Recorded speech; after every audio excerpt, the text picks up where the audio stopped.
Economically हेर्दाखेरि बजारलाई पुरै छोडिदिने कि भन्ने र अहिले राज्यले पुरै नियन्त्रण गर्ने कि भन्नेदेखि लिएर बजार राज्य समुदायको सन्तुलित भूमिका हुनुपर्छ भन्ने मोडेल पनि नयाँ आइरहेको छ।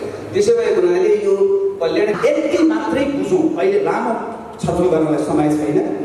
कुनै पनि सरकारले अब मानव अधिकारको आधारभूत अधिकारभित्र सार्वजनिक शिक्षा, निःशुल्क र गुणस्तरीय सार्वजनिक शिक्षा, स्वास्थ्य र सामाजिक सुरक्षालाई पारेन भनेदेखि नेपालको राजनीति औसतभन्दा न्यून जनशक्ति उत्पादन गरेर जहिले पनि खस्रिएको हुन्छ। यो कुरामा हामी प्रष्ट हौँ।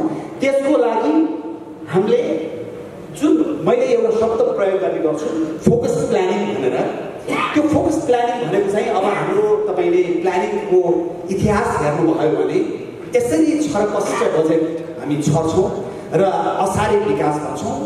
अन्तिम आर्थिक वर्षको अन्त्यमा आएर हाम्रा अधिकांश बजेटको पैसा हामी खर्च गर्न उद्योग हुन्छौँ। हामीले केन्द्रीकृत हुनु पर्यो। केन्द्रीकृत भनेको यस्ता केही यो आयोजनामा केन्द्रित हुनु पर्यो जसले अर्थतन्त्रलाई उद्वेलित गरेर रोजगारी सृजना गरोस्। जस्तो हाम्रै छिमेकमा 3 गर्जेस ड्याम बनाउँदाखेरि खरबौँ रुपियाँ खर्च गरे, 13 लाख मान्छेलाई विस्थापित गरे, तर त्यसले त्यहाँको इकोनोमीमा जुन किसिमको असर पार्यो त्यसले ठुलो असर पार्यो। दक्षिण कोरियाको मैले सोल बुसान राजमार्गको बेला बेला उदाहरण दिने गर्छु। तपाईँको 1 वर्षको बजेटको 25% बजेट त्यो 428 किलोमिटरको राजमार्ग बनाउनुको लागि प्रयोग गरिएको छ। 25% बजेट। त्यसै गरी संसारमा अन्य आयोजनाहरू पनि छन्। नेपालमै भन्नुहोस् न, बुढीगढीदेखि बनाउने हो भने चितवन काठमाडौँबाट नजिक पर्छ, फेवातालभन्दा 15 गुणा ठुलो ताल बन्छ। त्यसको पर्यटकीय भ्यालु के हो होइन? त्यस्ता किसिमका आयोजनाहरू अझ यहाँ बाबुरामजी हुनुहुन्छ, स्वर्णिमजी हुनुहुन्छ, उहाँहरूलाई सबैले थाहा छ यसको बारेमा। यस्ता केही आयोजनामा फोकस गर्नु पर्यो जसले गर्दाखेरि नेपालको अर्थतन्त्र उद्वेलित होस्, रोजगारी सृजना होस्, त्यसले राष्ट्रिय पुँजी बढोस् र हामीले साँच्चीकै यो देशका विविध एकदमै विपन्न मानव विकास प्रतिवेदनमा तल परेका जिल्लाहरूमा लगानी गर्न सकौँ। मैले त भन्ने गरेको छु, भोलि साँच्चीकै यो देशका जनताले साथ लिएर हामी सरकारमा आयौँ भनेदेखि सबभन्दा पहिला 5 वर्षभित्रमा 500वटा गुणाधिकरण श्रेणीको स्कुल हामी यो देशको सबभन्दा विकसित क्षेत्रमा त्यसभन्दा कसैले के भन्नुहुन्छ, तपाईँले स्ट्रक्चरल चेन्जको कुरै गर्नुहुन्न, संरचनागत सुधार ल्याउनु पहिला। संरचनागत सुधार कतिचोटि गर्ने? 30 वर्ष 40 वर्ष संरचनागत सुधार गर्ने? नाच्न नजान्ने आँगन टेढो भने जस्तो हरेकचोटि हामी आफू नाच्न जान्दैनौँ, हामीमा इमान छैन, अनि हामी रेजिम चेन्जदेखि लिएर कन्स्टिट्युसन चेन्जदेखि लिएर सधैँ त्यसैलाई परिवर्तन गरिरहेको छु। त्यस्तो चाहिँ धेरै गर्नुहुन्न। यद्यपि अहिलेको संविधान पूर्ण छ भनेको होइन, त्यसमा सुधार गर्नुपर्ने पक्षहरू छन्। धन्यवाद। धन्यवाद। डाक्टर भट्टराईसँगै म आइहालेँ होइन। उहाँले जुन यो खाका प्रस्तुत गर्नुभयो नि होइन, कल्याणकारी लोकतन्त्रको, उहाँ भन्दै हुनुहुन्थ्यो कि व्यवस्था परिवर्तन हाम्रो आवश्यकता होइन अहिलेको समयमा, संरचनागत सुधार पनि त्यो त समयक्रम सँगसँगै एउटा हदमा त अगाडि बढी नै रहला, तर त्यस्तो ड्रास्टिक संरचनागत सुधार हामीलाई चाहिएको छैन भनेर उहाँले भन्नुभयो। अघि तपाईँ मलाई भन्दै हुनुहुन्थ्यो कि अझै लड्न बाँकी छ भनेर, पक्कै पनि यहाँनिर तपाईँको केही बेमती छ होला। उहाँले जुन विकासको मोडल स्लाइड ग्लिम्स मात्रै दिनुभयो नि, त्यो एटेनेबल हो, हासिल गर्न सक्ने उपलब्धि हो हाम्रो लागि। के हुनुपर्छ भन्ने विषय विवाद भयो। हाम्रा पिता पुर्खाले धेरै पहिले सन्तु सुखिना सर्वे सन्तु निरामया सर्वे भद्राणी पश्यन्तु मा कतिको हजार वर्ष पहिले भनेको क्या। तर परिस्थिति अनुकूल हुनु पर्यो, त्यस अनुसारको साधन स्रोतको व्यवस्थापन गर्ने, होइन, उत्पादन बढाउने, अनुसृजना गर्ने, त्यसलाई लागू गर्ने चाहिँ इन्स्टिट्युसन बनाउने, त्यसको जनताको सहभागिता सुनिश्चित गर्ने हुँदाखेरि त्यो हुनु छ। त्यसले यो हुनुपर्छ भन्ने कुरो ठुलो कुरो भएन। बसेर हाँची लिएर अलिकति पढा लेखेको मान्छेले बसेर चाहिँ उनी दिनु गऱ्यो भने राम्रो योजना बन्छ। प्रश्न कहाँनिर हो भने समाजमा त विविध प्रकृतिका मान्छेहरू छन्। हाम्रो समाज यति विविधतायुक्त छ, हिमाल पहाड तराई मधेसका विविध जाति समुदायहरू छन्। तपाईँले राज्यका चेहरा हेर्नु, यहीँ पनि तपाईँले हेर्नुहोस्, एउटै समुदायका हामी 70-80% छौँ, त्यो जनसङ्ख्या 30% होला, र अरूको तपाईँले हेर्नु उमेर हेड छैन। पुरुष र महिला आधा 51% महिला छन्, 50% पुरुष छन्, र हाम्रै सबै यस्तै यही पनि अन्यथा नमान्नुहोस्, हेरौँ भनेदेखि 80% पुरुष र 20% महिला होला।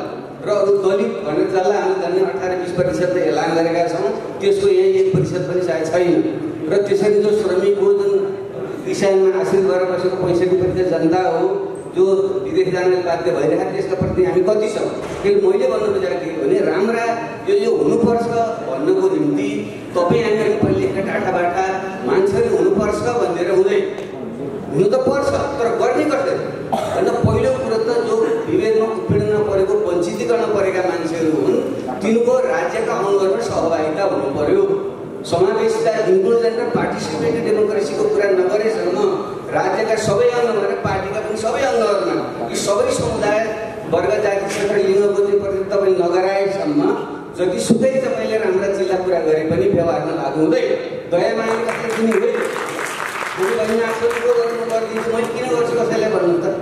यो जुन सोसियल सेक्युरिटी र आर्थिक वेलफेयरको कुराहरू आयो युरोप अमेरिकामा, त्यहाँ लडेर सङ्घर्ष गरेर आइरहेको छ। अहिले मात्र अमेरिका जस्तो ठाउँमा संसारको सबैभन्दा धनी प्रति व्यक्ति आए, धनी $70-80,000 $1 लाख गरी पुगेको छ। त्यहाँ पनि जो यो एमेजन सबभन्दा मालिक संसारको 1 नम्बर धनी छन्, तिनले त्यहाँका मजदुरहरूलाई ट्रेड युनियन राइट नदिएर त्यही विषयमा विवाद चलिरहेको छ। आज बिहान मात्रै एउटा चाहिँ मैले हेरिरहेको थिएँ, उनले चाहिँ आफ्नो चाहिँ मजदुरहरूको निम्ति अधिकार पाउनुपर्छ भने तिनी लडिरहेका छन्। त्यसरी लडेपछि बाध्य भएर हुने खाने वर्गले, समुदायले, जातिले, लिङ्गले अधिकार दिन्छ। इतिहासको नियम यो। त्यसैले टाढाबाट मान्छेले हुनुपर्छ भन्ने कुरामा धेरै समय खर्च नगरौँ। तपाईँले साँच्चै भित्र हो भने ती मान्छेहरू सत्तामा पुर्याउनु पहिले पार्टीमा पुर्याउँ। हाम्रो सबै पार्टीमा यी सबै समुदाय लिङ्ग क्षेत्रको चाहिँ समानुपातिक प्रतिनिधित्व गराउँ अनि राज्यका अङ्गमा तिनीहरूको पनि पूर्ण रूपले समानुपातिक होला नजिक पुर्याउन। त्यसपछि तिनीहरूलाई शिक्षा सबैलाई निःशुल्क र अनिवार्य हुनुपर्छ। त्यो सबैको राइट हो, त्यो ह्युमन राइट हो, जन्मसिद्ध राइट हो। स्वास्थ्य सबैको राइटको रूपमा तिनीहरूले पाउनुपर्छ। अहिले सही सिद्धान्त त हाम्रो संविधानमा अहिले सङ्केत छ, तर त्यसको निम्ति चाहिने आर्थिक उपार्जन पनि गर्नु पऱ्यो। हाम्रो डाक्टर उहाँले वरिष्ठ अर्थविज्ञ हुनुहुन्छ, हामी डिस्ट्रिब्युसनको कुराहरू म आयो भने यो गरिदिन्छ त्यो गरिदिन्छ, डिस्ट्रिब्युसन कुरा त गरिदिन्छौँ हामीले। उपार्जन धनुपात वेल्थ क्रिएट कसरी गर्नुहुन्छ तपाईँ? युरोप र अमेरिकाको हकमगर त्यतिकै भए हो, उसले 200 वर्ष लागेको छ र उनीहरूले त्यसपछि एउटा बिन्दुमा पुगेपछि पुरै अफ्रिकाभरि कलोनी, एसियाभरि कलोनी बनाएर कोलोनीबाट चाहिँ उनीहरूले जुन लाभ लिएका थिए अनि अहिले 21औं शताब्दी हामीले कुनैको कलोनी बनाउने सुविधा छ हामीलाई छैन। यो देशभित्रैको साधन शक्तिको प्रयोग गरेर धनी आर्जन गर्नु छ। अर्को हामीले चाहिँ चर्चा पटक्कै के गर्दैनौँ भने जियो पोलिटिक्सका हामी चर्चा गर्दैनौँ। ठुलो र साना देशहरूको बिचमा दुईवटा ठुला अजिङ्गरको बिचमा जुन हामी छौँ, उदयमा त्यत्रो ठुलो शक्तिको रूपमा उनीहरू अगाडि बढे। देशभित्रको जुन विविधता र एकदम अल्प विकासको जुन दुष्चक्रमा हामी चाहिँ परिराखेका छौँ, यो जुन भू राजनीतिको जुन भुमरीभित्र हामी छौँ, त्यसबाट कसरी व्यवस्थापन गर्ने त्यो बारे सोचेका छौँ। हाम्रा उद्योग धन्दाहरू चाहिँ किन टिक्दैन? प्रतिस्पर्धा गर्न सक्दैन। 1.5 अर्ब जनसङ्ख्या भएको त्यो पुरा उद्योगीकरण भएको भारत एकापट्टि, 1.5 अर्ब विश्वको 1 नम्बर अर्थतन्त्र अर्कोपट्टि highly technologically qualified man power भएको ठाउँ छ, हामी प्रतिस्पर्धा गर्न सक्दैनौँ। अनि यो भएर पनि त्यसको व्यवस्थापन कसरी गर्ने? अनि त्यसपछि बल्ल वेल्थ क्रिएट भयो, धन आर्जन भयो भने अनि त्यसपछि वितरण गर्ने हो, सोसियल सेक्युरिटी दिने हो। त्यो पनि तपाईँ र मैले दया गरेर होइन, त्यो जनताले माग गर्छ, उसको जो राज्य सत्तामा पार्टिसिपेसन हुन्छ त्यहाँ दबाब सिर्जना गर्छ, अधिकारको रूपमा उसले लिन्छ। हो यसरी जाउँ मैले भन्नु खोजेँ। त्यसैको निम्ति यो पवित्र भावना राख्ने हामी जस्ता केही मान्छे अलिकति सुकिला मुकिला हुनु पुगेका छौँ। हामी त आज त्यसरी मुस्री नै हो, हामी यहाँबाट बस्दै हुनु पुगेका छौँ। तपाईँ हामीले आफूले मात्रै यो ठेक्का नलिउँ। हामीले त्यो भुइँ तहमा भएको जुन जनता छ, अहिले पनि गाउँमै बस्छ 80% जनता, अहिले पनि 65% जनता खेतीपातीले गर्छ, अहिले पनि 60-65 लाख विदेशमै जान्छ। त्यसलाई कसरी सहभागी बनाउने हो त्यो ढङ्गले सोचौँ। त्यसकारणले डेमोक्रेसी, यो सोसियल रिफर्म, इकोनोमिक डेभलपमेन्ट सँगसँगै जान्छन्। एउटाबाट अर्कोबाट उभिएर मुठीभर केही टाढाबाट मान्छेले मात्रै हामी गरिदिन्छौँ भन्नेतिर गयौँ भने यो बुद्धि विलास चाहिँ हुन्छ, तर नेपाल बन्दैन। तर नेपाल बन्न सकिन्छ। यो क्षेत्र जुन जारी भएको छ हामीले गरौँ भन्ने मेरो चाहिँ आग्रह हो। धन्यवाद। म बिचमा अलिकति एउटा तपाईँले साइडबाट एउटा सानो प्रश्न सोध्यो है। यो नेपालको कन्टेक्स्टमा उहाँले यो वेल्थ क्रिएसनको जुन कुरा गर्नुभयो नि, त्यो वेल्थ क्रिएसनको प्रमुख आधारहरू अथवा त्यो ऱ्याडिकल स्टेप्सहरू के हुन सक्छ? ठुलो विषय हो होइन, तर गाह्रो चाहिँ गाह्रो हो। किनभने हाम्रो जुन अवस्थिति छ ल्यान्ड अफनेस भावना र इलाबाजीले पनि गीत गरिसक्नुभयो, हामी जे गर्छौँ त्यसमा अब स्पेसली उत्पादनमूलक उद्योग, कृषि त हामीले सब्सिस्टेन्स इकोनोमी आफै पाल्नको लागि गरौँला र अलिकति निर्यात जन्य रोजगारी सिर्जना गर्नको लागि जुन स्केलमा जानुपर्छ र प्रतिस्पर्धा गर्नु पऱ्यो भने हामी ह्यान्डिक्याप 20-25% हाम्रो लागतै महँगो छ होइन। त्यो त्यसैले यस्ता चिजहरूमा जानु पऱ्यो जहाँ चाहिँ ती डिसएडभान्टेज हुँदैन। त्यसैले अब हामीले भनिरहेकै चिजहरू हुन् तर सार्थक हस्तक्षेप गर्न सकेका छैनौँ। अब क्लिन एनर्जी एकदमै महत्त्वपूर्ण मुद्दा बन्दैछ होइन। 21औं शताब्दीमा क्लाइमेट चेन्जको जमानामा प्यारिस क्लाइमेट अकर्ड इत्यादिको यो ल्यान्डस्केप अब टुरिज्म भन्छौँ तर मैले विस्तृत त्यो ल्यान्डस्केप मार्केटिङ भन्ने गरेको छु। अनि फराकिलो दृष्टि राख्यो भने त्यहाँ धेरै कुराहरू अटाउँछ। ट्रेडेबल सर्भिसेसहरूका कुराहरू होइन, एजुकेसनल हेल्थ इन्स्टिट्युसनदेखि लिएर टुरिज्मका पनि विभिन्न आयामहरू भइहाल्यो। Light high value to weight ratio भएका म्यानुफ्याक्चरिङमा पनि हामी जान सक्छौँ। मैले डाक्टर सन्दुप रोहितको उदाहरण दिने गरेको छु। हामी सँगै पनि छौँ बारवटा फाउन्डेसनमा। त्यो तिलगङ्गाको छिडीमा बनाइएका त्यो इन्ट्राओक्युलर लेन्स चिनिया लेन्सभन्दा 20-25% महँगो छ तर त्यो छिडीबाट उहाँले 70वटा देशमा निर्यात गर्नुभएको छ। त्यो ब्रान्डले गर्दा सन्दुप रोहितको पर्सनल ब्रान्ड र नेपालको हाम्रो राष्ट्रिय ब्रान्डले गर्दा मान्छेले तिर्छ। मैले तपाईँको यो प्रश्न आउनुभन्दा अगाडि थोरै एउटा कुरो थप्न चाहेँ। रविन्द्रजीको किताबमा उहाँले हाम्रा विसङ्गति विकृति समस्याको राम्रो उठान गर्नुभएको छ र धेरै हाम्रा बौद्धिक साथीहरू नयाँ पुस्ताका साथीहरूले पनि त्यसलाई स्वीकार गर्नुहुन्छ। तर किन कुनै पनि रोगको कारणतिर हामीले गएनौँ भने त्यसको चाहिँ ठिक ढङ्गले डायग्नोसिस नभएसम्म त्यसको चाहिँ उपचार पनि ठिक ढङ्गले हुँदैन। त्यसले यसमा मैले थप्न चाहेको विषय के हो भनेदेखि लोकतन्त्रको मोडेलमा आउनुभन्दा अगाडि नेपालको मुख्य एउटा समस्या भनेको फेरि पनि हामीले यहाँको राजनीतिक परिवर्तन पुरा भएन भन्ने हो। अब रविन्द्रजीको किताबको सार चाहिँ बढी राजनीतिक हो, साथसाथै पटक राजनीतिक परिवर्तन हो, गभर्नेन्स भएन भन्ने छ।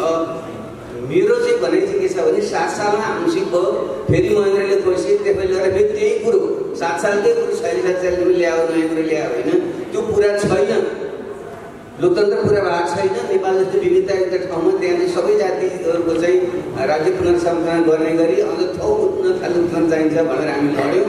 तर जो लड्यो त्यसले जो पुरानो शक्ति थियो त्यसले सम्झौता गर्नु पर्यो र त्यसले गर्दा त्यो परिवर्तन पनि पुरा भयो।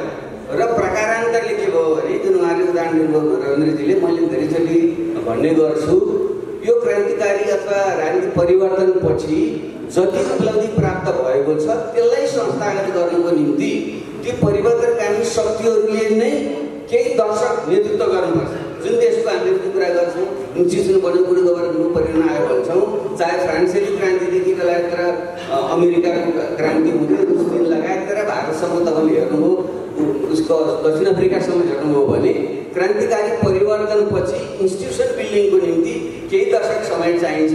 त्यसमा तिनै मान्छेहरूले चाहे अमेरिकामा वासिङटनहरू हुन्, चाहे भारतका नेहरूहरू हुन्, चाहे नेल्सन मण्डेलाहरू हुन्, उनीहरूले केही समय नेतृत्व गरी इन्स्टिट्युसन बनाइदिएका छन्। तर नेपालमा के भयो, बिपी कोइरालाले पनि क्रान्तिकारी परिवर्तन गर्नु 18 महिनामा गयो, इन्स्टिट्युसन बन्यो।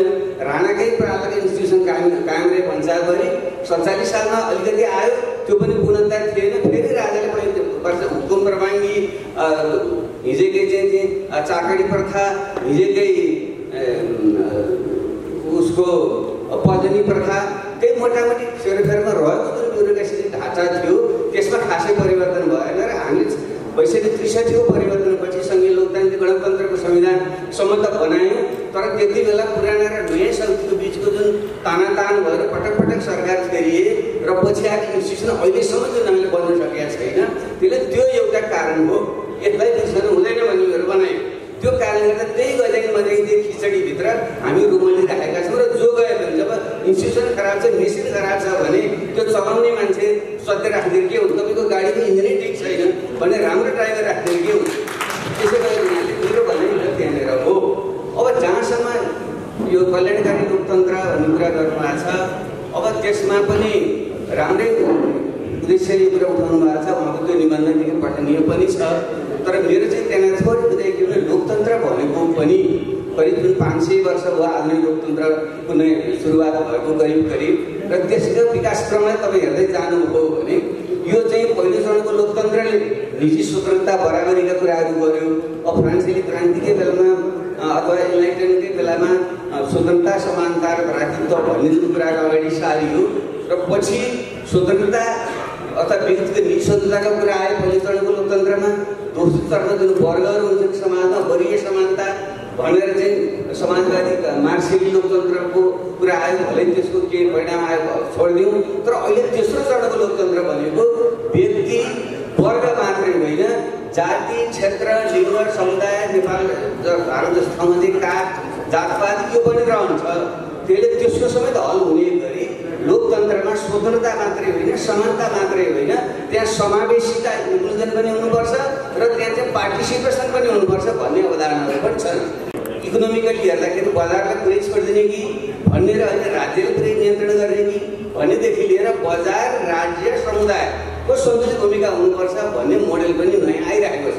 त्यसो भएको हुनाले यो कल्याणकारी लोकतन्त्रमा चाहिँ मूलतः बजारमुखी अर्थतन्त्र, जो समाजका जुन अलिकति एलिटहरू हुन्, शासक वर्गकै जो मुख्यतः मानिसहरू हुन्, अलिक धनीमानी टाठाबाटा हुन्, त्यो राज्य चाहिँ तिनीकै उसमा रहन्छ, राज्यको नेतृत्वमा आर्थिक वर्चस्व पनि उनीहरूले रहन्छ।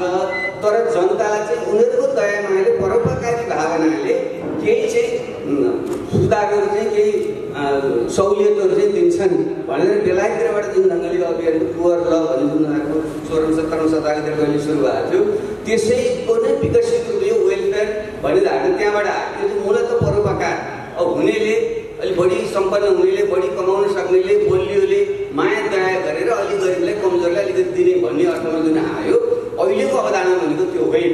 त्योभन्दा माथि उठेको सबैले आफ्नो अधिकार पाउनुपर्छ, कसैको दया मायाले दिने भने उसको अधिकारको मूल्य पाउनुपर्छ भनेर सोसियल एउटा सेक्युरिटी, समाजको एउटा दायित्व, राज्यकै दायित्व हुन्छ सबैले बुढेसकालमा गरिबी भोकमारीबाट चाहिँ सुरक्षा पाउनुपर्छ भन्ने सोसियल सेक्युरिटीको अवधारणा र सबै बराबर हुन्छन्, जाति, क्षेत्र, लिङ्गको आधारमा चाहिँ भेद गर्न हुँदैन भनेर चाहिँ सामाजिक न्याय, सोसियल जस्टिसका अवधारणा पनि अगाडि आइसकेका छन्। त्यसैले हामीले सोसियल वेलफेयर अथवा वेलफेयर इकोनोमिक्स अथवा वेलफेयर स्टेटभन्दा माथि गएर यो सामाजिक न्याय र सामाजिक सुरक्षा सहितको लोकतन्त्र जो चाहिँ इन्क्लुसिभ, समावेशी र सहभागितामूलक पनि हुन्छ, त्यो उच्च ठाउँमा अहिले हामी पुगेका छौँ।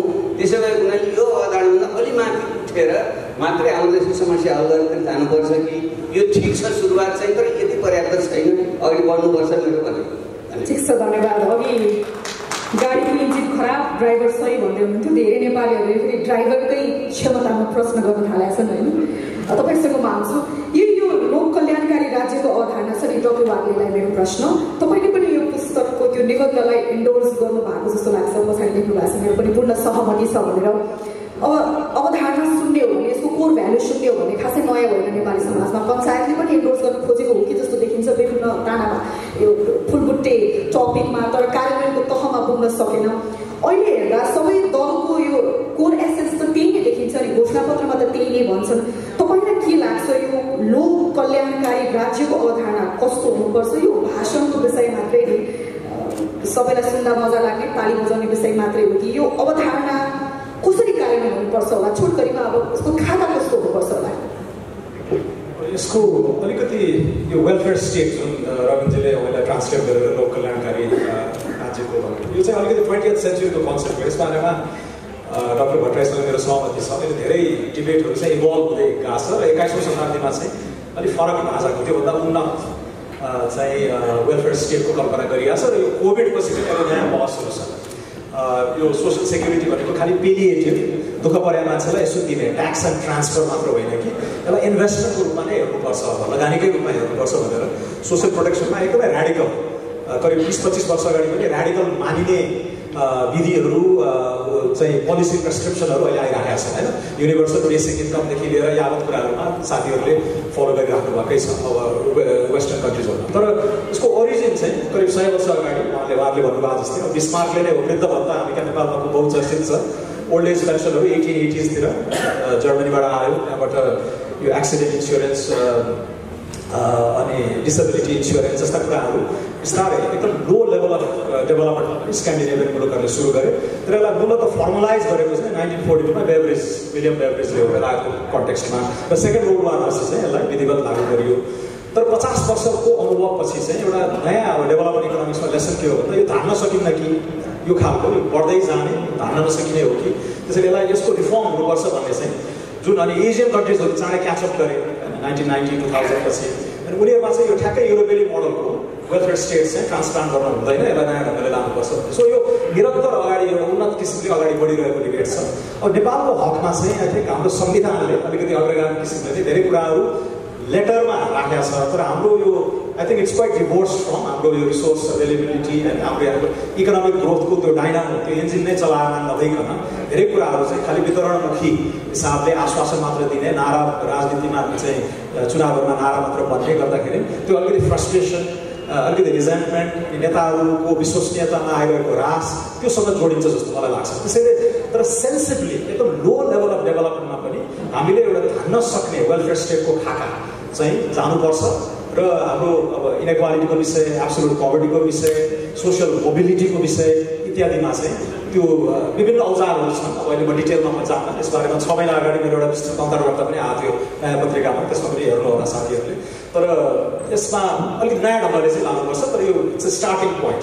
रविन्द्रजी अब 20 वर्ष 22 वर्ष बेला बस्नुभयो, त्यहाँबाट अलिकति इन्सपायर पनि भएर त्यसका एलिमेन्टहरू, कोर टेनेट्सहरू चाहिँ नेपालमा लागू गर्नुपर्छ भन्ने त्यो झल्कन छ उहाँको यो च्याप्टरहरूमा। शिक्षा, स्वास्थ्य, रुल अफ ल, गभर्नेन्सका विभिन्न पाटाहरू होइन, त्यसमा पनि अब कन्फ्लिक्ट अफ इन्ट्रेस्टदेखि लिएर अब कुराहरूमा त्यो युनिभर्सलाई तपाईँले एनालाइज गर्नुभयो भने त्यही वेलफेयर स्टेटका हुनुपर्ने शिक्षा, स्वास्थ्य, आवास, यातायात, सार्वजनिक यातायात, पर्यावरण जस्ता विषयहरूमा चाहिँ राज्यको एकदमै अग्रगामी भूमिका हुनुपर्छ भन्ने खालको जुन पिल छ त्यसमा मेरो आधारभूत सहमति छ।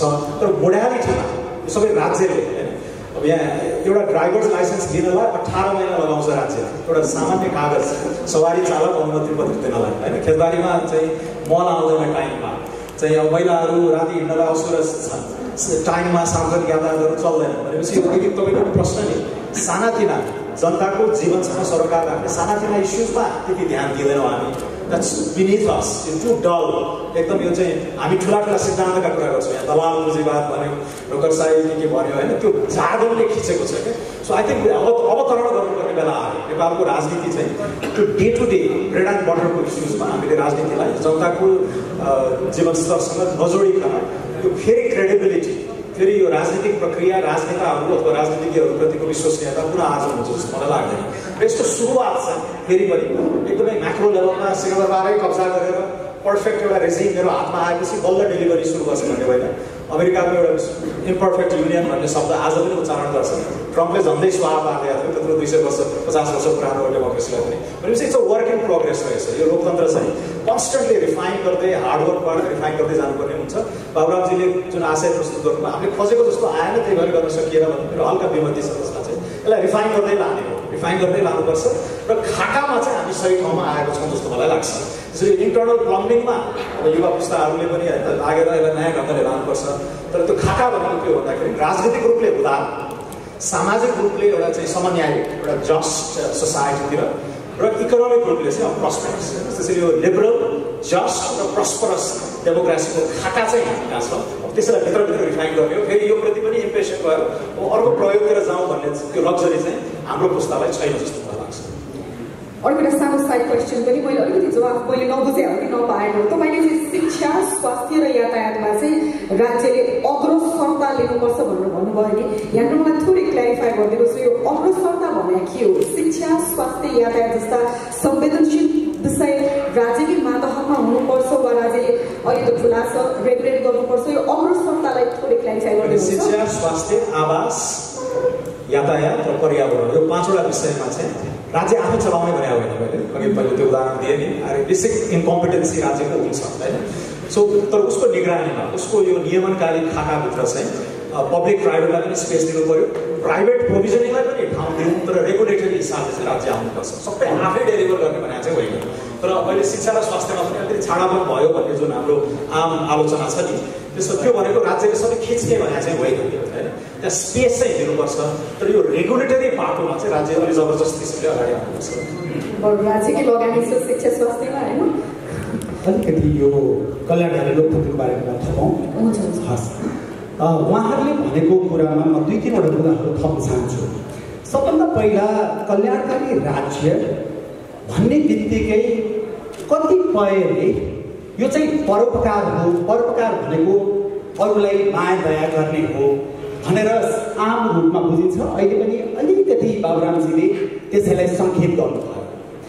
परोपकार भनेको चाहिँ पूर्णतः सामाजिक कन्सेप्ट, सामाजिक अवधारणा। वेलफेयर स्टेट भनेको पूर्णतः राजनीतिक अवधारणा। यो दुईटा फरक छ र सुसंस्कृत समाज बन्नको लागि समाज परोपकारी र राज्य कल्याणकारी हुन नितान्त जरुरी छ, एक नम्बर। दोस्रो नम्बर, जब हामी समावेशिताको एउटा समानताको कुरा गर्छौँ, समान अधिकारको कुरा गर्छौँ र मानव अधिकारको कुरा गर्छौँ, हामी के कुरामा प्रष्ट हौँ भने मानव अधिकार भनेको लोकतान्त्रिक अधिकार मात्रै होइन। मानव अधिकार भनेको दार्चुलाको विकट गाउँमा जन्मेको बच्चा पनि नेपाली हो, काठमाडौँमा मेरो परिवारमा जन्मेको बच्चा पनि नेपाली हो।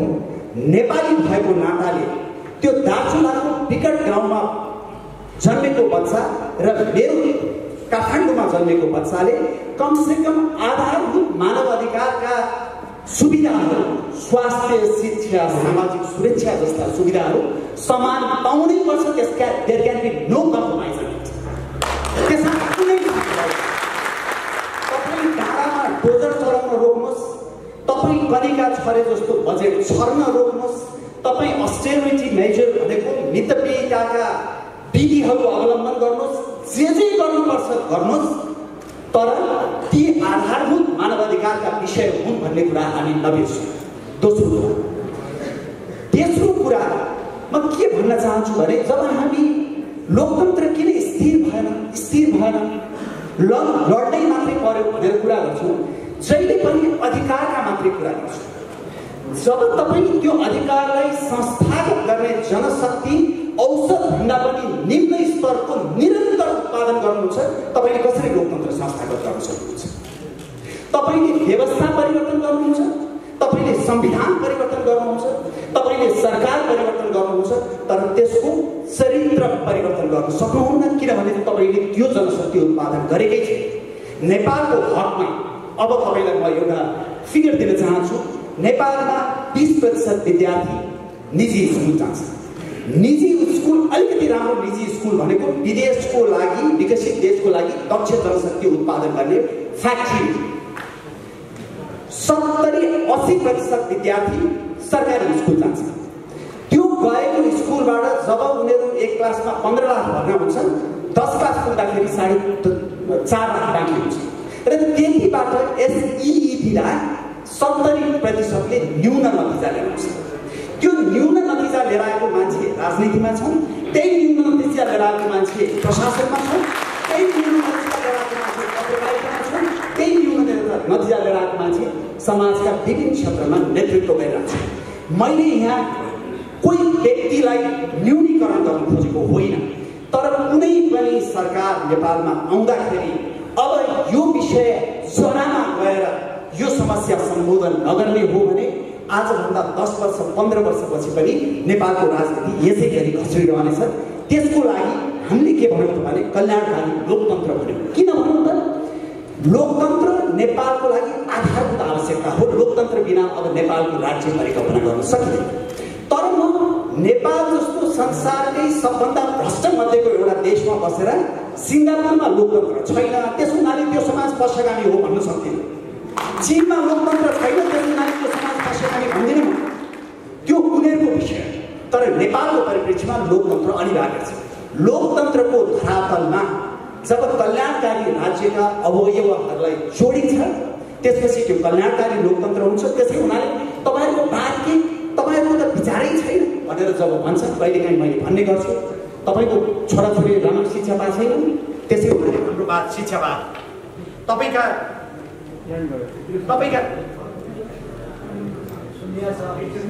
छोराछोरीले राम्रो बाबुआमाले राम्रो स्वास्थ्य सुविधा पाएका छैन, त्यसो हुनाले हाम्रो बात स्वास्थ्यवाद। तपाईँको घरमा बिजुली आउँदैन, त्यसो हो भने हाम्रो बात बिजुलीवाद हो। तपाईँको परिवारले सामाजिक सुरक्षा पाएको छैन, त्यसो हुनाले हाम्रो बात सामाजिक सुरक्षावाद हो भनेर भन्छ। ली कुआन यूको बात के थियो? माथि मोहम्मदको बात के थियो? केजरीवालको बात के हो? अथवा अहिले तपाईँको जो बाइडेनको बात के हो, अस्ति मात्रै हामीले कल्याणकारी राज्यको कुरा गऱ्यौँ। बाइडेनले खरबौं डलरको बालबालिकालाई सहयोग गर्ने, रोजगारी सृजना गर्ने, पूर्वाधार निर्माण गर्ने प्याकेज ल्यायो। अमेरिकालाई हामी पुँजीवादी एकदम साम्राज्यवादी देश भनेर गाली गर्छौँ। त्यहाँको मेडिकेयर र मेडिकेड जस्ता सुविधाहरू नितान्त तल्लो तबकाका जनताको लागि तयार गरिएको हो र उनीहरूले खरबौं रुपियाँ त्यसमा खर्च गर्छन्। त्यो दया गरेको होइन। राज्य भनेको हुने खानेको लागि होइन, जसको छैन उसको लागि चाहिँ राज्य हो। कल्याणकारी राज्यको अवधारणा गएको 100 वर्षमा संसारका विशिष्ट नोबेल पुरस्कार प्राप्त अर्थशास्त्री लगायत हाम्रो डाक्टर स्वर्णिम वाग्लेका गुरु जेफ्री सैक्स, जसले नेपालमा आएर पनि बोल्नु भएको थियो, यी सबैले एक किसिमले अनुमोदन गरेको विषय हो। र सस्टेनेबल डेभलपमेन्ट गोलका तपाईले प्रारम्भिक 4वटा 5वटा हुँदा हेर्नुभयो भने ती सबै कल्याणकारी राज्यका अवधारणासँग जोडिएको छ। त्यसै हुनाले कल्याणकारी राज्य अथवा कल्याणकारी लोकतन्त्र भनेको अन्यथा नसम्झिनु होला, उहाँ पनि त्यो कट्टर साम्यवादी विचारबाट अलिक पर सरिसक्नु भयो। कल्याणकारी लोकतन्त्र भनेको तपाईको त्यो स्वर कल्पना, साम्यवादी स्वर कल्पना होइन। कल्याणकारी लोकतन्त्र भनेको तपाईको समाजलाई सङ्कुचित पार्ने शास्त्रीय समाजवाद पनि होइन। कल्याणकारी लोकतन्त्र भनेको समाजवाद र पुँजीवाद दुवैका राम्रा विशेषतालाई अंगीकार गरेर अगाडि बढ्ने मध्य मार्ग हो, जसलाई अलिकति एक किसिमले भन्ने भने हत्या गर्न थाचर र रेगनले निकै प्रयास गरेका थिए तर सकेन।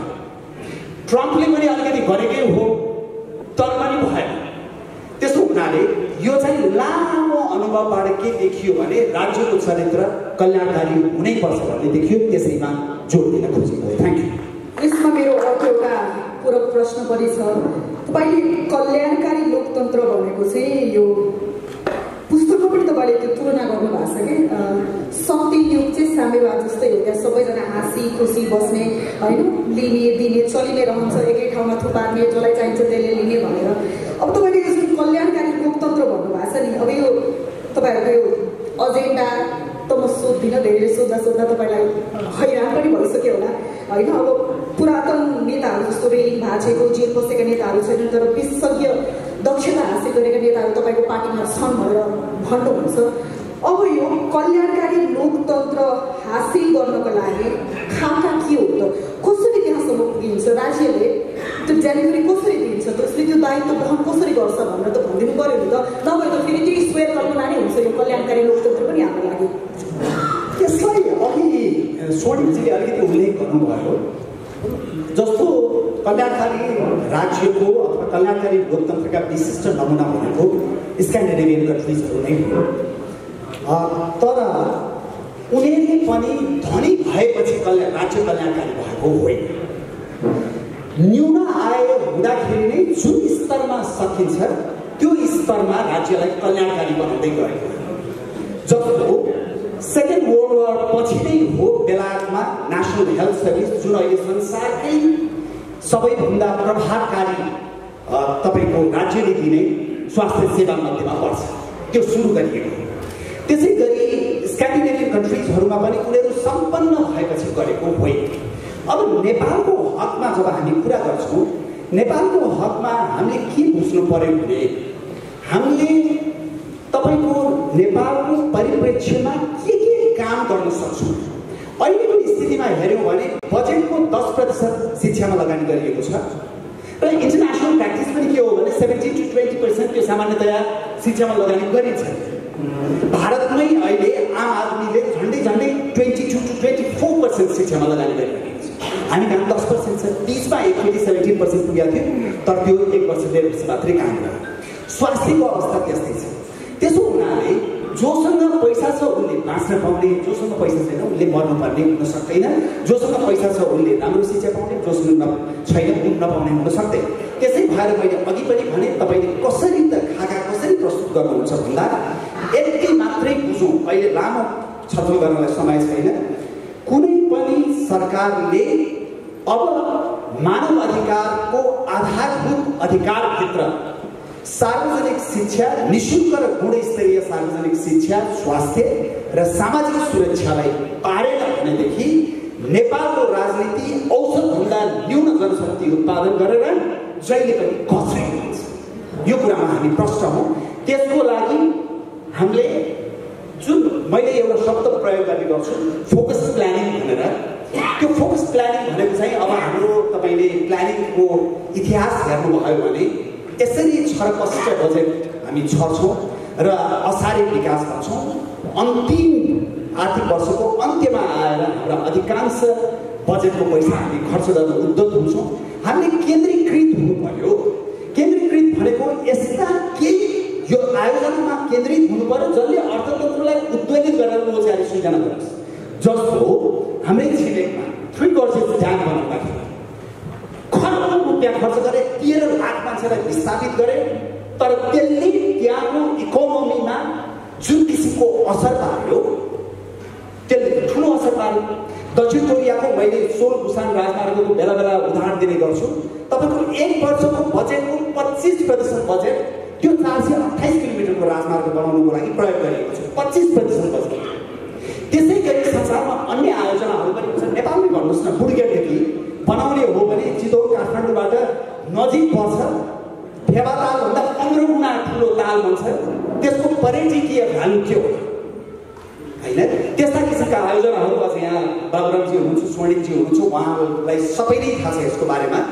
यस्ता केही आयोजनामा फोकस गर्नु पर्यो जसले गर्दाखेरि नेपालको अर्थतन्त्र उद्वेलित होस्, रोजगारी सृजना होस्, त्यसले राष्ट्रिय पुँजी बढोस् र हामीले साँच्चीकै यो देशका विविध एकदमै विपन्न मानव विकास प्रतिवेदनमा तल परेका जिल्लाहरूमा लगानी गर्न सकौँ। मैले त भन्ने गरेको छु, भोलि साँच्चीकै यो देशका जनताले साथ लिएर हामी सरकारमा आयौँ भनेदेखि सबभन्दा पहिला 5 वर्षभित्रमा 500वटा गुणात्मक शैलीको स्कुल हामी यो देशको सबभन्दा विकसित क्षेत्रमा त्यसैभन्दा कसैले चाहिँ के भन्नुहुन्छ, तपाईँले स्ट्रक्चरल चेन्जको कुरै गर्नुहुन्न, संरचनागत सुधार ल्याउनु पहिला। संरचनागत सुधार कतिचोटि गर्ने? 30 वर्ष 40 वर्ष संरचनागत सुधार गर्ने? नाच्न नजान्ने आँगन टेढो बनाए जस्तो हरेकचोटि हामी आफू नाच्न जान्दैनौँ, हामीमा इमान छैन, अनि हामी रेजिम चेन्जदेखि लिएर कन्स्टिट्युसन चेन्जदेखि लिएर सधैँ त्यसैलाई परिवर्तन गरिरहेको छु। त्यस्तो चाहिँ धेरै गर्नुहुन्न। यद्यपि अहिलेको संविधान पूर्ण छ भनेको होइन, त्यसमा सुधार गर्नुपर्ने पक्षहरू छन्। धन्यवाद। धन्यवाद। डाक्टर भट्टराईसँगै म आइहालेँ होइन। उहाँले जुन यो खाका प्रस्तुत गर्नुभयो नि होइन, कल्याणकारी लोकतन्त्रको, उहाँ भन्दै हुनुहुन्थ्यो कि व्यवस्था परिवर्तन हाम्रो आवश्यकता होइन अहिलेको समयमा, संरचनागत सुधार पनि त्यो त समयक्रम सँगसँगै एउटा हदमा त अगाडि बढी नै रहला, तर त्यस्तो ड्रास्टिक संरचनागत सुधार हामीलाई चाहिएको छैन भनेर उहाँले भन्नुभयो। अघि तपाईँ मलाई भन्दै हुनुहुन्थ्यो कि अझै लड्न बाँकी छ भनेर, पक्कै पनि यहाँनिर तपाईँको केही बेमती छ होला। उहाँले जुन विकासको मोडल स्लाइड ग्लिम्स मात्रै दिनुभयो नि, त्यो एटेनेबल हो, हासिल गर्न सक्ने उपलब्धि हो हाम्रो लागि।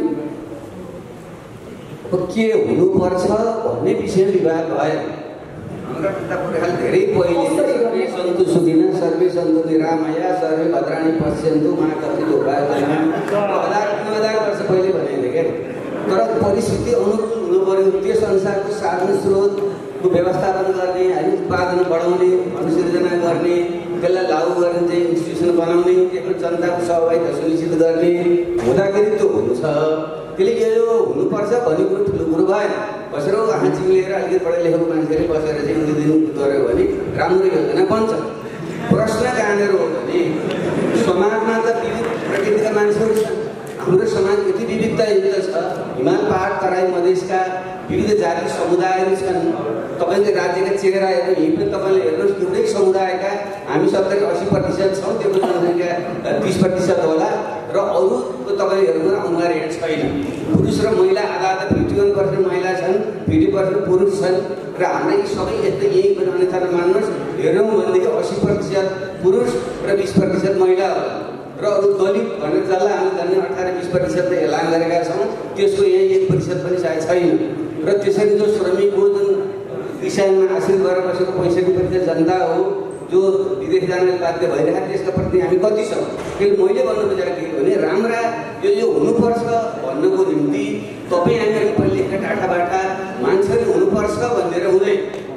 हुनु त पर्छ, तर गर्ने कसरी भन्दा पहिलो कुरो त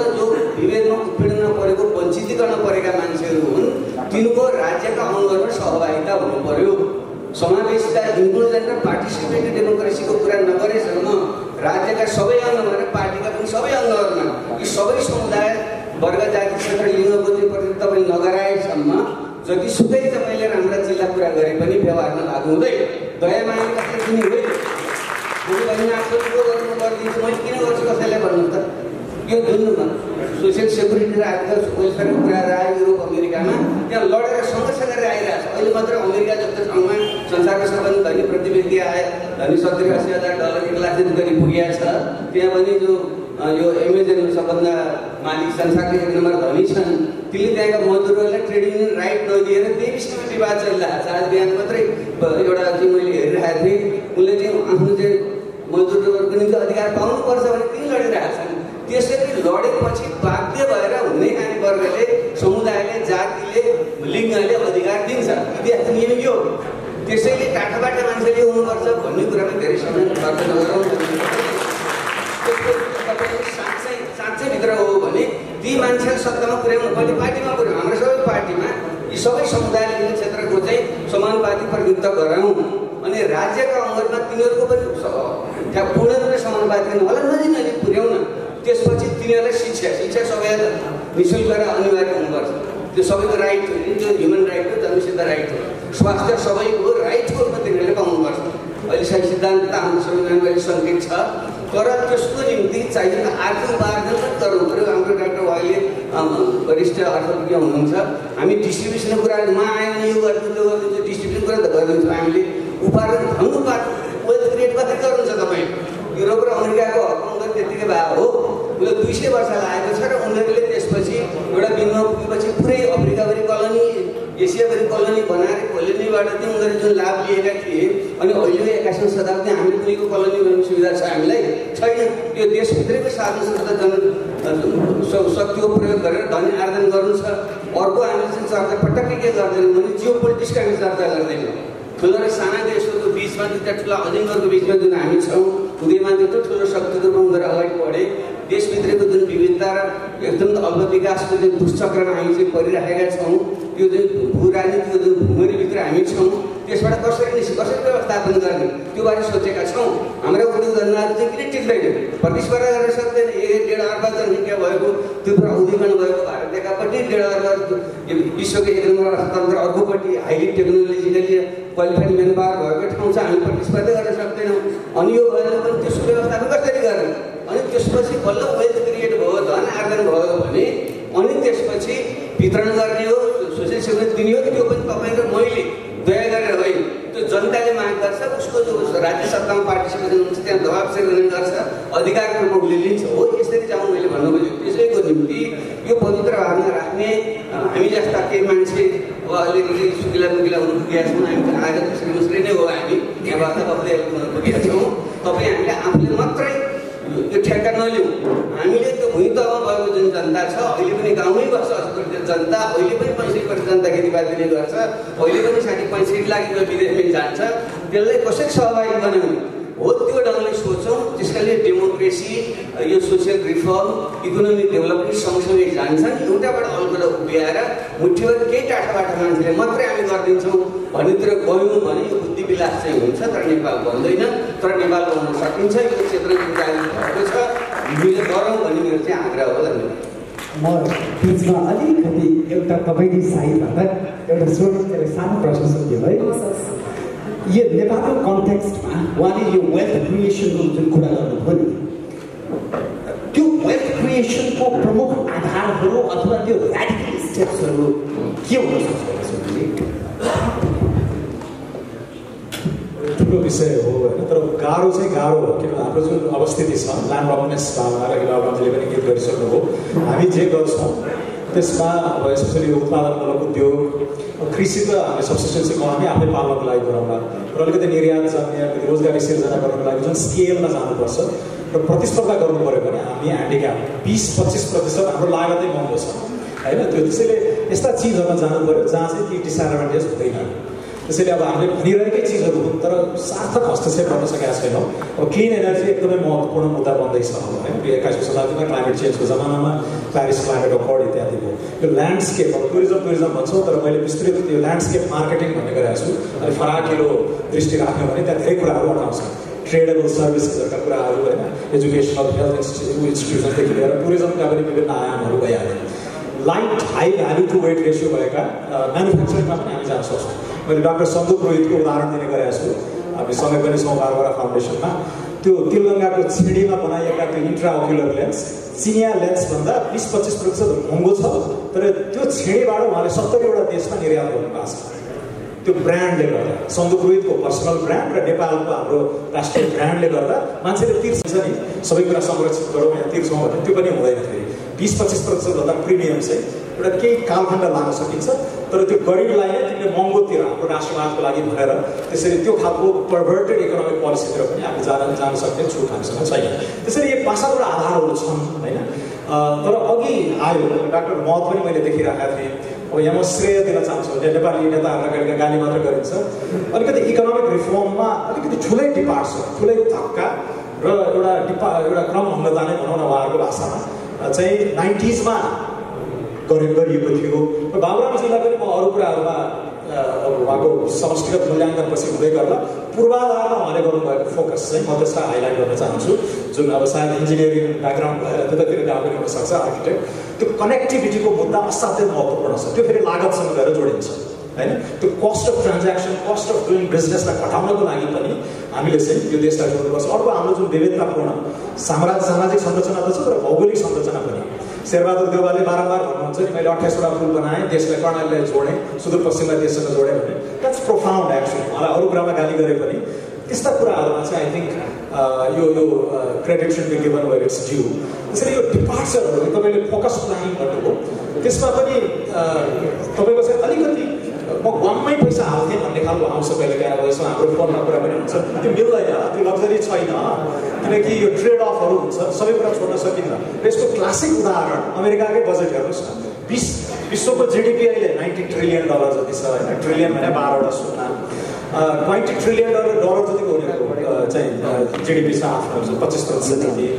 त्यसको बजेट उनीहरूको $4-5 ट्रिलियन जति आउँछ। त्यो राष्ट्रपतिले स्वविवेकीय डिस्क्रेसनरी अथोरिटी जम्मा 10-15% मात्रै छ। $3-4 ट्रिलियन को बजेट बनाउँदा पनि त्यसरी 2 वर्ष लगाएर छानिएर आउने अमेरिकी राष्ट्रपतिले 10-12% रक्षामा जाँदो रहेछ। अनि अर्को 65-70% प्री कमिटेड प्रोग्राम्सहरू, सामाजिक सुरक्षाकै प्रोग्रामहरूमा मेडिकेयर, सोसियल सेक्युरिटी लगाएर जाँदो रहेछ।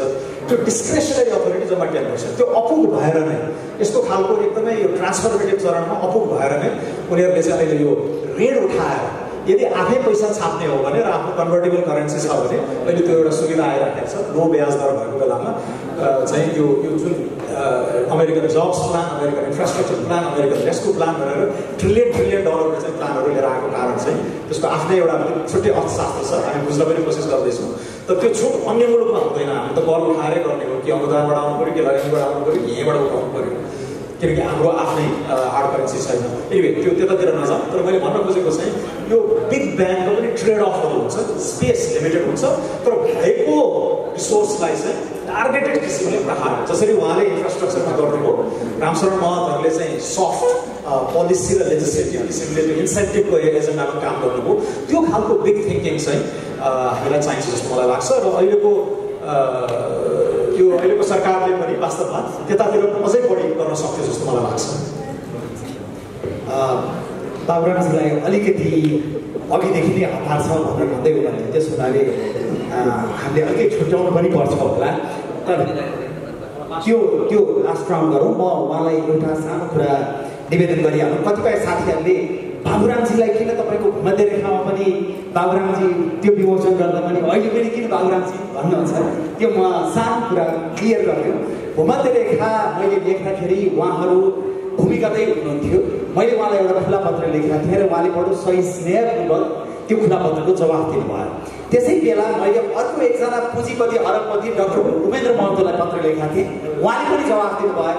अनि मैले भूमध्य रेखा त्यो विमोचन गर्ने बेला एकातिर तपाईँको पुँजीपति अरबपति डाक्टर उपेन्द्र महतो अर्कोतिर त्यति बेलाको स्थितिमा कट्टर साम्यवादी डाक्टर बाबुराम भट्टराई राखेर त्यो विमोचन गरियो र त्यसपछि मैले त्यसको बारेमा लेखेँ पनि रोचक भएको थियो। अहिलेको स्थितिमा उहाँले जे जति अध्ययन गर्नुभएको छ, जे जति यो देश बनाउनै भनेर अगाडि बढ्नु भएको छ, जुन दृढताका साथ अर्थमन्त्री हुनुभयो, प्रधानमन्त्री हुनुभयो, त्यसपछि त्यसले नै भएन भनेर अर्को प्रयास गर्नुभयो, त्यो राजकाजमा चाहिँ के फ्लज रहेछ त, यो ट्रान्सफर्मेसनै गर्न नसक्ने के रहेछ भन्ने कुरा उहाँभन्दा बेटर अर्को व्यक्तिले अहिले एक्सप्लेन गर्न सक्दैन भन्ने ससम्मान उहाँलाई मैले आज आमन्त्रण गरेको हुँ। स्वर्णिमजीको त अब उहाँको अन्तर्राष्ट्रिय अनुभव सबै ज्ञान सबैले गर्दाखेरि गरेको हुँ। तपाईँ अन्तिम राउन्ड गर्न चाहनुहुन्छ या के भन्नुहुन्छ?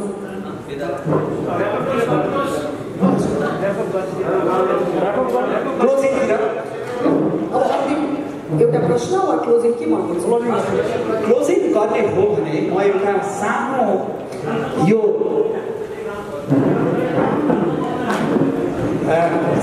एउटा म राजनीतिक कविता सुनाएर क्लोजिङ गर्ने अनुमति चाहन्छु। धेरै लामो छैन।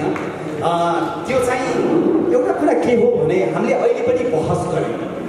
बहसमा मती विमतीहरू हुन्छन् नै। 70 वर्षदेखि हामी बहसै गरिरहेका छौँ। 46 सालपछि पनि 30 वर्षदेखि हामी बहस गरिरहेका छौँ। तर मलाई एउटा के लाग्छ भने हाम्रो पुस्ता, एक पुस्ता भन्दाखेरि सामान्यतया 30 वर्षलाई लिइन्छ। हाम्रो र मभन्दा माथिको पुस्ता चाहिँ मेरो दृष्टिकोणबाट विफल पुस्ता हो नेपालमा। किन विफल हो भने हामीले अधिकारका कैयौँ पक्षहरू हासिल गरे पनि हामीले आम जनताको रूपान्तरण गर्न सकेनौँ। त्यसले गर्दा कस्तो देश बनायो त भने युरोप अमेरिकाले अलिकति भिजा खुकुलो गरिदियो, खाडीका देशले अलिकति भिजा खुकुलो गरिदियो भने यो देशको सिङ्गो एक पुस्ता नै यो देश छोडेर जान्छ। कोही पनि बस्नै नसक्ने देश बनायो। त्यसै हुनाले हामी विफल पुस्ता हौँ भन्ने मलाई लाग्छ। र त्यही परिप्रेक्ष्यमा मैले एउटा कविता लेखेको छु। भन्नुहोस् बुवा तपाईँको पुस्ताले यो देशलाई के दियो, यो कविताको शीर्षक। म यो वाचन गर्न चाहन्छु र मैले भन्न खोजेको के हो भने हामीले साँच्चीकै यो परिवर्तन गर्न सकेनौँ भने यो प्रश्न अवश्य पनि हामीभन्दा मुनिको पुस्ताले गर्नेछ। कविताको शीर्षक भन्नुहोस् बुवा तपाईँको पुस्ताले यो देशलाई के दियो।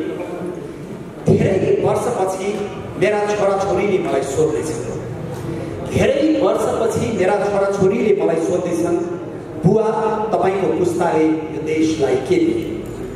म बोल्नै लाग्दा लर्बराएको सुगा जस्तै लर्बराउने छु अनि पर्र भन्ने छु। म बोल्नै लाग्दा लर्बराएको सुगा जस्तै लर्बराउने छु अनि पर्र भन्ने छु। प्रजातन्त्र, लोकतन्त्र, गणतन्त्र, सङ्घीयता, धर्मनिरपेक्षता, समावेशिता सबै छोराले भन्ने छ। त्यो त तपाईँ मलाई र हामीलाई दियो।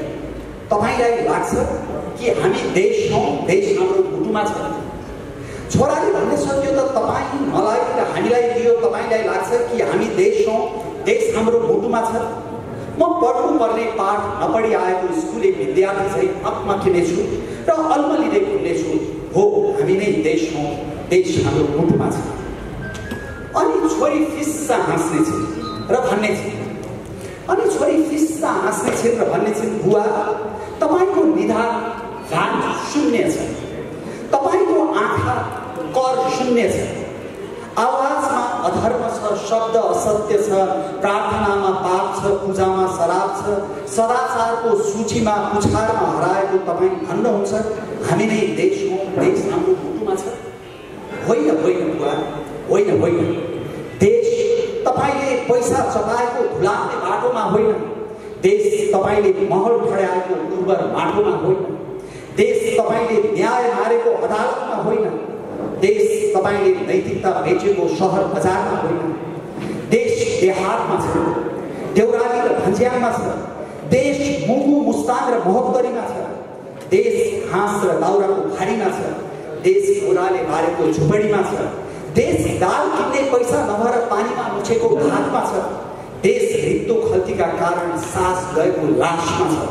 अनि भन्नुहुन्छ तपाईँको पुस्ताले सबै दियो, देश तपाईँको मुटुमा छ। अनि भन्नुहुन्छ तपाईँको पुस्ताले सबै दियो, देश तपाईँको मुटुमा छ।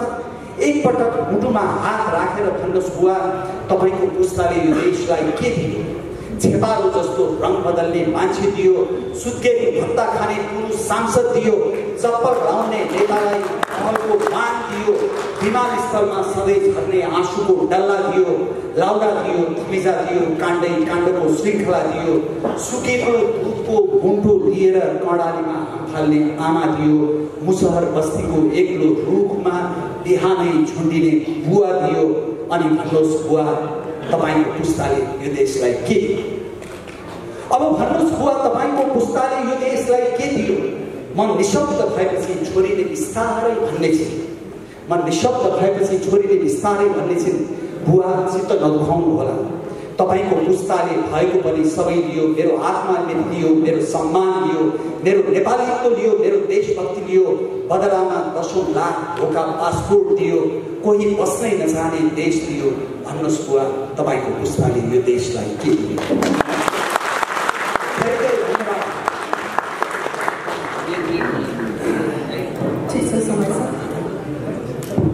उहाँको कविता सुनेपछि मैले अलिकति नबोली जानुपर्छ। उहाँले यो कविता हो भने मैले सुने, उहाँले भन्नुभएको छ उहाँका छोराछोरी विदेशमा पढ्दैछन् कि छोराछोरी फर्केर आउँदैन। म के भन्न चाहन्छु भने मेरा छोराछोरी त नाति पनि जन्मिसक्यो, उसलाई म के भनिरहेको छु भने हाम्रो पुस्ताले गर्यो तर पूर्ण भएको छैन, अपूर्णता छ, त्यो पुरा गर्ने काम तिम्रो हो बाबु नाति भनेर म नातिले भन्दैछु। किनभने बेलायतले 17औं शताब्दीमा यो परिवर्तनको सुरुवात गरे। जुन जोरे रेभोल्युसन हो 1789 मा भएको थियो। फ्रान्स लगायतका युरोपले 19औं शताब्दीमा हाम्रो जस्तो क्रान्ति गरेका थिए। 200 वर्ष पहिले एसिया अफ्रिकाका देशहरूले 20औं शताब्दीमा गरेका थिए। हामी मात्रै यस्तो देश हो जसले 21औं शताब्दी सुरुमा गर्यो। त्यसैले ढिलो हाम्रो भएको थियो पहिले, त्यसलाई हाम्रो पुस्ताले पुरा गर्यो। अब बाबु नानी हो, यहाँ बस, खेल मैदान बनेको छ, बनाएका छौँ हामीले, भले त्यो भाङ्गो टिङ्गो छ, यसलाई सम्याऊ, यसलाई बनाऊ, यसलाई राम्रो खेल फल्छ, नेपाल बन्छ। मेरो सन्देश थियो।